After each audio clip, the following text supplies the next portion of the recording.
দেখতে দেখতে পূজার এই কটা দিন কি করে শেষ হয়ে গেল বোঝাই গেল না। আর বিজয়া দশমীর আমার ভিডিওটা এডিট করা এখনো হয়নি। যাই হোক, এখন আমরা যাচ্ছি মাকে সিঁদুর লাগাতে। আমরা চলে এসেছি এখন মণ্ডপের সামনে। আর দেখো, আমাদের এখানে দশমীতে অনেক বড় মেলা হয়। এটা আমাদের গ্রামের মেলা, আর গ্রামের মেলায় কিন্তু খুবই মজা হয়। সেটা তোমাদের সঙ্গে আমি শেয়ার করব, মেলাতে আমরা কি কি কিনলাম। আর এই মেলাতে এসে বাড়ি ফেরার সময় এই জিনিসটা না নিলে না হয়, বাড়িতে নিয়ে যেতেই হবে। সবাই কিন্তু বাড়িতে নিয়ে যায় যখন মেলা থেকে বাড়ি যায়, কারণ শহরে তো মেলা লেগেই থাকে সব সময়। আর আমাদের গ্রামে খালি বছরে একবারই মেলা হয়। এই বছরে আমি কিন্তু মেলা যেতে চাইনি, কারণ খুবই বৃষ্টি হচ্ছিল। আর ছেলে আর মেয়ে ও ঠাকুরদার সঙ্গে গেছিলো মেলাতে।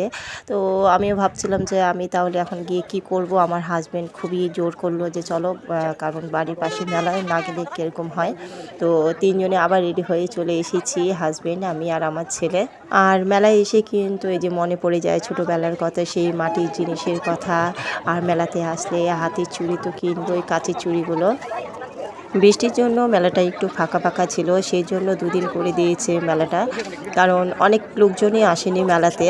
তো মেলাতে এসে ছেলে তো কিছু খাবে না, বলল গোলা খাবে। তো তাকে গোলা কিনে দিলাম। তারপর ভাবছিলাম যে বাড়ি চলে যাব। আর যাওয়ার সময় দেখো আমরা কি কিনে নিয়ে যাই, মুড়ি। মুড়ি, তার সাথে নেব হচ্ছে জিলিপি, কারণ তারপরে দিন জিলিপি আর মুড়ি খেতে খুবই ভালো লাগে। এই জিনিসটা কিন্তু আমাদের গ্রামে খুব দেখা যায়, যখন বাড়ি যায় সবাই তখন জিলিপি আর মুড়ি কিন্তু সাথে নিয়ে যাবেই। এই মেলাতে কিন্তু আমি মেয়েবেলা থেকে আসতাম, কারণ আমার শ্বশুরবাড়ি আর বাপের বাড়ি বেশি দূরত্ব না, এই 20-25 মিনিটের মতন রাস্তা। আর বাড়ি ফেরার সময় আমরা আখ কিনে নিতাম আর খেতে খেতে বাড়িতে চলে যেতাম।